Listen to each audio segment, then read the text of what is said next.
गोपीचंद पडळकरांच्या जयंत पाटलांबाबतच्या वक्तव्यानंतर राष्ट्रवादी आक्रमक। आज नागपूरसह विविध ठिकाणी आंदोलन करणार। राष्ट्रवादीचाही पडळकरांवर जोरदार पलटवार।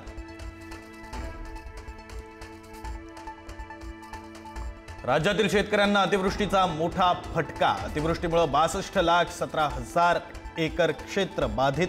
पावसाच्या माराने हातातोंडाशी आलेली पिकं जमीनदोस्त झाली। कर्जमाफीसाठी आता मंत्र्यांना तुडवावं लागणार।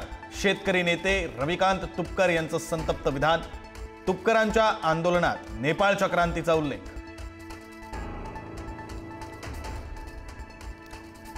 संभाजीनगर जिल्ह्यात मुसळधार पावसाचा जोर कायम। वैजापूर तालुक्यातील विरगाव आणि कापूस वाडगावचा संपर्क तुटला।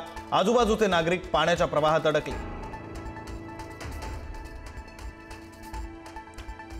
मुंबईमध्ये वीकेंडला मुसळधार पावसाची शक्यता। येलो अलर्टचा परिणाम आज कायम राहण्याची शक्यता। काही ठिकाणी मुसळधार पाऊस आणि काही ठिकाणी तुरळक सरी।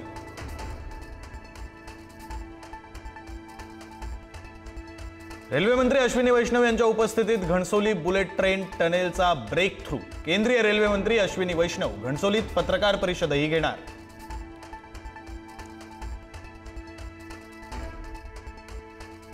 सागरी क्षेत्राला मोठी चालना देण्यासाठी केंद्राचे मोठे प्रकल्प। मोदींच्या हस्ते 7,870 कोटींच्या प्रकल्पांचं लोकार्पण। इंदिरा डॉक येथील मुंबई आंतरराष्ट्रीय क्रूज टर्मिनलचंही उद्घाटन।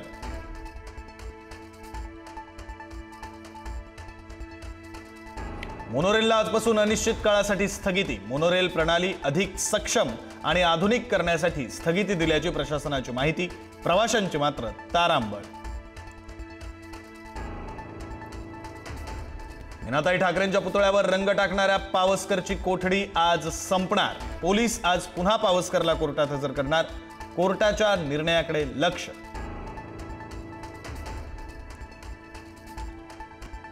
शस्त्र खाली ठेवणार नाही, नक्षलवाद्यांचं नवपत्र समोर। केंद्रीय प्रवक्त्याचं दिशाभूल करणारं वैयक्तिक मत पत्रात उल्लेख। प्रवक्त्याच्या पत्रात चर्चा करण्यासाठी मागितला होता 1 महिन्याचा वेळ।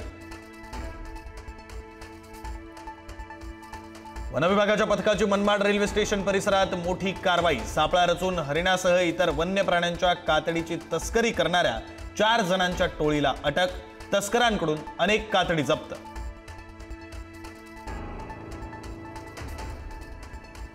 अमरावती विभागीय सुपर स्पेशालिटी हॉस्पिटलच्या डॉक्टरांचा संप। गेल्या 25 दिवसांपासून 600 पेक्षा जास्त शस्त्रक्रिया रखडल्या।